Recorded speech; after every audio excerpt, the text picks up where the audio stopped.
Deixa eu trazer ele para a nossa conversa, William Castro Alves, estrategista-chefe da Avenue, chegando aqui para mais uma semana, toda sexta conosco.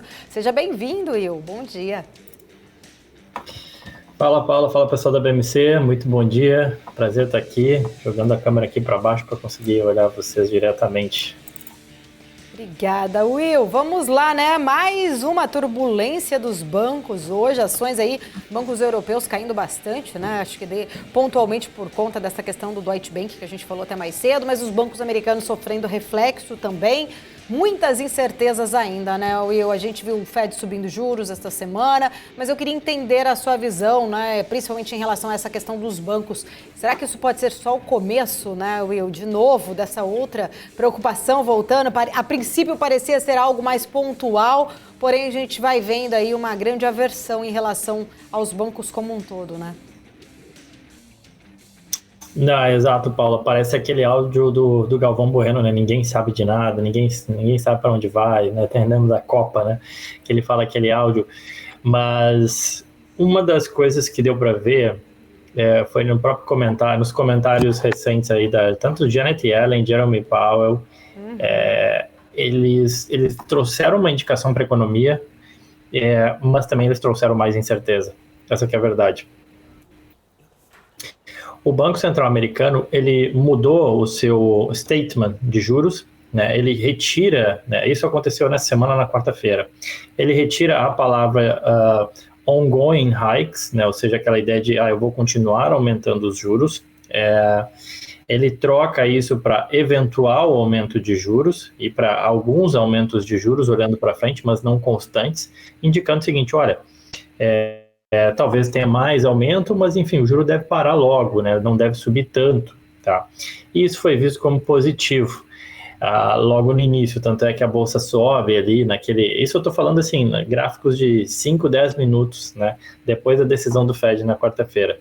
Aí o Jeremy Powell vem e no seu discurso assume uma postura mais hawkish, mais pesada, mais dura contra a inflação, dizendo, olha só, ainda tem muito trabalho a ser feito, não está nada resolvido ainda, não quer dizer que a gente vai baixar juros, talvez temos que aumentar juros ainda, apesar de toda essa crise bancária que a gente está vendo, é muito cedo ainda para avaliar. E aí o mercado cai de novo. Depois vem a Janet Yellen falando que, de qualquer forma, o Tesouro está pronto para segurar, para dar suporte às instituições financeiras, custe o que custar, numa linha de, não, vamos salvar quem tiver que salvar, né? Então, assim, você vê que você tem mensagens dúbias. Naquele gráfico do dot plots, né, que é quando os dirigentes do Fed dão a sua opinião de onde que os juros vão estar em 2023, 2024 e 2025, eu postei até no meu Twitter. Dispersão gigante, assim, tem gente falando em juro 5,5 no final de 2024 e gente falando em juro a 3, assim, então assim, é uma dispersão muito grande. Então, mesmo os dirigentes do Fed não têm uma convicção, né, de onde está caminhando esses juros, para onde que as coisas vão, que dirá nós aqui que ficamos tentando adivinhar, né? Bom, acaba trazendo, né, Will, acho que principalmente é uma preocupação, acho que muito maior ali em relação a cada notícia que vem de um banco, aí acaba trazendo realmente, acho que um pouco mais de preocupação e incerteza, mas é justamente isso que você diz, né, é difícil aí acertar, adivinhar, meramente especulação. Deixa eu trazer o nosso querido Alan Gunny, que está chegando aqui. Bem, boa. E só antes, tu acabou perguntando do Deutsche Bank, eu acabei não falando, né, na verdade, mas a gente continua vivendo essa crise de confiança, as autoridades elas estão agindo muito rápido, mas o mercado vai testar, né, a gente sabe que a gente está num momento realmente delicado. O Deutsche Bank, assim como outros bancos europeus, mas eu diria que ele mais até do que outros bancos europeus, ele já em diversos momentos, né, ao longo dos últimos anos, a gente viu, sejam as ações do Deutsche Bank acumulam uma queda aí de 75% no acumulado, quando você expande o gráfico, aí você vai olhar 5, 10 anos, você vê que a queda da ação é absurda, né? E o título, aquele de proteção contra uma quebra do Deutsche Bank, né, volta e meia ele faz uns spikes, né? Ele sobe muito, ou seja, o mercado começa a especular de que, opa, peraí, esse banco está sob risco, foi um banco que veio diminuindo já nos últimos anos, então, e agora volta a ser especulado em relação ao Deutsche Bank. O problema é que o Deutsche Bank ele tem 1,4 trilhões de dólares de ativos, né? Ele não é pequeno, ele é bem grande, tem uma representatividade muito grande para a economia alemã, e, consequentemente, quando a gente fala de economia alemã, a gente está falando de União Europeia como um todo, né? Então, é um negócio assim, para a gente acompanhar e observar. Uhum. Vamos lá, Langani, chegando aqui. Fala, Will, tudo bem? Belezinha? Tranquilo. Vamos lá. É o seguinte, o quanto que essa crise de crédito na Europa, porque ao contrário da crise lá de 2008, ela começa nos grandes bancos norte-americanos e vai para a Europa. Tudo bem que teve o caso agora do Silicon Valley, né? Mas desses maiores bancos, Credit, né? Agora o Deutsche, enfim, o quanto que isso pode contaminar os Estados Unidos e o que vale a pena a gente ficar de olho para saber se, os Estados Unidos está sendo atingido ou não? Boa, Gani, eu acho que é preocupante, cara. Sempre tentar aqui ser o mais sóbrio, né, possível, né? Quando a gente fala de crise financeira, o sistema financeiro ele é conectado, né? A gente viu, por exemplo, aqui entre os clientes da Avenue, né? A gente correu para saber com as gestoras, conversar com a PIN, com o JP Morgan, qual que era a exposição que vocês tinham a títulos do Credit Suisse, né? A gente sabe, assim, portfólios diversificados, eles vão ter participações nos diversos ativos, né? Então, você pega lá um fundo da PINCO, que tem alguns bilhões de dólares sob gestão, ele tem mais de 2.000 bonds. Dentro desses 2.000 bonds, né, é razoável que você tenha alguma coisa de Credit Suisse, eventualmente vai ter alguma coisa de Deutsche Bank, e por aí vai. E assim como eu citei aqui o caso da PINCO, tá? É só um exemplo, gente, mas pode ser da JP Morgan, do Ardabet, Aberdeen, enfim, qualquer gestora, né? Então, é só para mostrar essas conexões, né? Existem esses contatos, tá? Então, assim, não é desprezível, tem que ser monitorado, tem que acompanhar de perto. Fica difícil saber qual que é, de fato, o impacto na economia americana, obviamente que está restrito ainda um pouco mais à economia europeia. No caso do Deutsche Bank, ele tem, eu diria que o Credit Suisse tinha uma exposição maior ao Wealth Management Investment Bank, o Deutsche Bank é mais bancão mesmo, de crédito, financiador ali da economia alemã e europeia.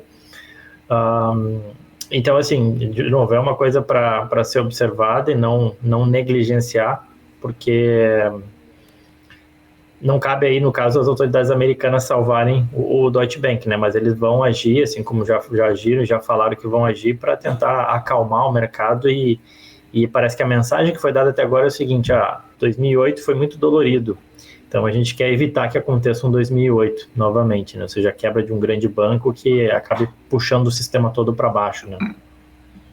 Ô Will, tô até aqui com o portal, né, olhando aqui a CNBC, ela traz aqui que o Wall Street está vendo aí o Fed começando já a sinalizar uma recessão à frente. Inclusive, eu peguei aqui umas aspas do Bullard, né, o James Bullard, eu não lembro mais agora do primeiro nome dele, acho que era James. James Bullard, né, que é do Fed de São Luís. É de São Luís, ele? De São Luís? Né? São Luís, Isso.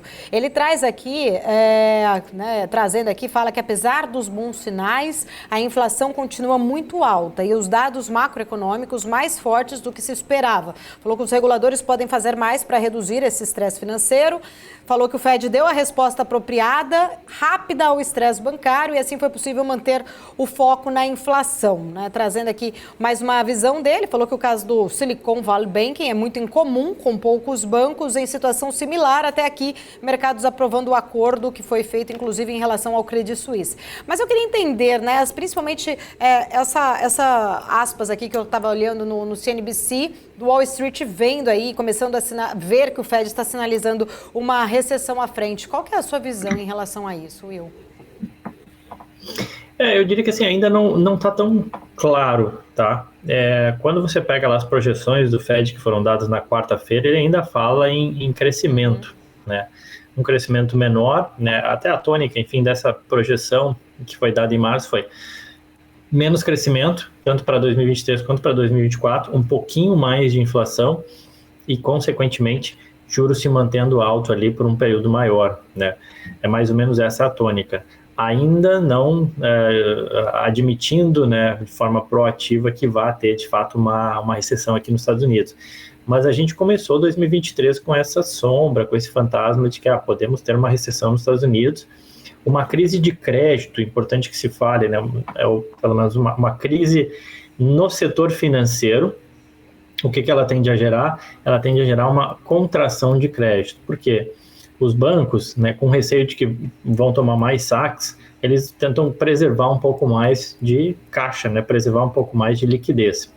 Além disso, né, com receio, né, e com todas essas incertezas em relação ao futuro, os bancos tendem a puxar um pouco o freio na concessão de crédito. Os consumidores consumidores, quando eu digo, você pode ter uma empresa, pode ser alguém que quer comprar uma casa, alguém que vai usar o cartão de crédito, enfim, pode assim, não é só um consumidor pessoa física, né? Eles tendem também a puxar o freio porque a sua confiança foi abalada, né? Você, poxa, tem uma crise financeira vindo aí, é melhor eu puxar o freio, é melhor esperar um pouco antes de comprar casa, antes de acontecer, entendeu? Então, também puxa um freio. Então, no frigir dos ovos, assim, o impacto real, verdadeiro, que acontece, né, dessa crise toda de confiança, é de fato de uma contração monetária. É a mesma coisa que o Fed tivesse subido juros. Eu vi um estudo, que eu até postei no Twitter, que acho que é da Apollo Management, uma asset, que fala que uma crise financeira, ela tende a repercussão em termos de economia chega a ser equivalente a 1,5 ponto percentual de aumento de juro.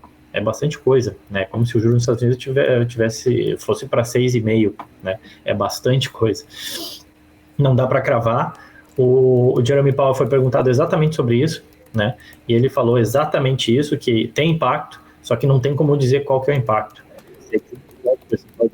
Meio ponto percentual de aumento de juro, enfim, precisa cravar o impacto, mas que tem impacto na economia, contraindo e, consequentemente, até ajudando a controlar a inflação. Mas ainda cedo para falar, e obviamente que em all negativo, e aí só reforça essa ideia de que eventualmente a gente possa se caminhar por uma recessão. Will, quero agradecer, obrigada, sempre um prazer recebê-lo aqui na nossa programação, até semana que vem. Até semana que vem. Eu achei que vocês iam me perguntar aí sobre a Selic, sobre a situação do Brasil, sobre essa balbúrdia. Não ouvi. Repete só um pouquinho, Will. Meu ponto está baixo. Até vou pedir para o pessoal subir aqui para eu entender o retorno. Perguntar sobre? Não, eu ia perguntar, eu achei que vocês iam me perguntar também sobre a Selic, sobre a decisão de juros aí no Brasil e toda essa celeuma que foi criada, né? E até um ponto que eu acho que é importante para quem está nos ouvindo parar e pensar um pouco, né? Já vi algumas pessoas preocupadas, não, vai investir no exterior, agora tem banco quebrando lá fora, eu vou ficar no Brasil mesmo que eu estou mais tranquilo. Falei, não, é só se você estiver fechando os olhos e tapando os ouvidos, né? Porque você não está ouvindo o que está acontecendo, aí tem um barulho grande aí também, né? Uhum. A gente vê, assim, sempre, você consegue ver o reflexo disso na curva de juros, né? Quando a curva de juros não cede, né? Mesmo a despeito da inflação já ter dado uma cedida, quer dizer que alguma coisa tenha estar acontecendo, você tem um risco muito grande, né? Então, se o Roberto Campos tivesse baixado os juros na quarta-feira, provavelmente você teria uma repercussão ainda mais negativa na curva de juros, né? Porque aí gera aquele receio de ele estar sendo influenciado politicamente. Muita pressão. Eu fazer uma alusão no Insights Avenue dessa semana, na segunda-feira a gente vai postar, mas da mesma forma se a gente pensasse numa empresa, né?